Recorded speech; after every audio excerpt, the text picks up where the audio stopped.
राज्याच्या राजकारणामध्ये एक विशेष अपडेट. राष्ट्रवादी काँग्रेस शरदचंद्र पवार पक्षाच्या एका वरिष्ठ नेत्याची दिल्लीतल्या भाजपच्या केंद्रीय नेतृत्वासोबत चर्चा झाली. उद्योगपती गौतम अदानी यांच्या घरी हे दोन वरिष्ठ नेते भेटल्याची एबीपी माझाला वरिष्ठ सूत्रांनी माहिती दिली आहे. राष्ट्रवादी काँग्रेस शरदचंद्र पवार पक्षात सध्या नेत्यांमध्ये दोन मतप्रवाह आहेत. एक गट असं म्हणतोय की आपल्याला भाजपसोबत सत्तेत जायला हवं, तर दुसरा गट म्हणतोय आपण राष्ट्रवादी काँग्रेस पक्षासोबत सत्तेत जायला हवं. दोन मतप्रवाह आणि भाजपच्या केंद्रातील नेतृत्वाची भेट हे पाहता राष्ट्रवादी काँग्रेस शरदचंद्र पवार पक्षाचा स्वतंत्ररित्या भाजपसोबत जाण्याचा आता हेतू असल्याची माहितीही मिळतेय.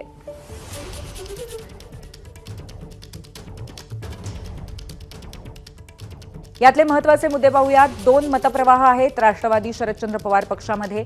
एक प्रवाह म्हणतोय भाजपसह सत्तेत जावं,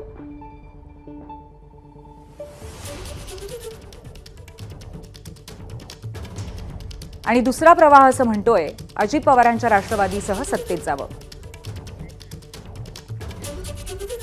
या दरम्यान राष्ट्रवादी शरदचंद्र पवार पक्षाचे वर्ध्याचे खासदार अमर काळे आणि बजरंग सोनवणे यांनी काय प्रतिक्रिया दिल्यात पाहूया. राष्ट्रवादी शरदचंद्र पवार नेते म्हणतायत की या बातमीमध्ये तथ्य नाहीये. खासदार बजरंग सोनवणेंनी ही शक्यता फेटाळलेली आहे. आपली शहांची भेट सरपंच हत्या प्रकरणी झाली होती आणि आम्ही 8ही खासदार एकसंध आहोत असं त्यांनी म्हटलंय. मिश्रा साहेब आलेच नाहीत, ही चुकीची बातमी आहे. कोणीतरी चुकीचं बोलते आणि राजकीय काही नाही. आम्ही 8ला 8 खासदार एक संघ आहोत.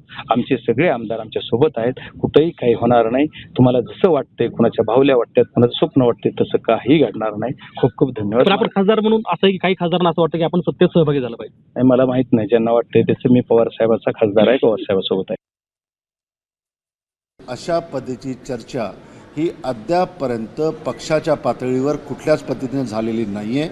आणि राष्ट्रवादी काँग्रेस पक्षाचे नेते हे माननीय शरदचंद्र पवारसाहेब आहे आणि आमचा गट आणि तट हे दोन्ही म्हणजे शरद पवारसाहेब आहे. आणि शरद पवारसाहेब जेव्हा जो निर्णय घेतील तेव्हा आम्ही पुढची दिशा आम्ही त्या निमित्तानं ठरवू. परंतु आज पवारसाहेबांच्या माध्यमातून काळेसाहेबांची भेट झाली, रोज साहेबांची भेट होत आहे.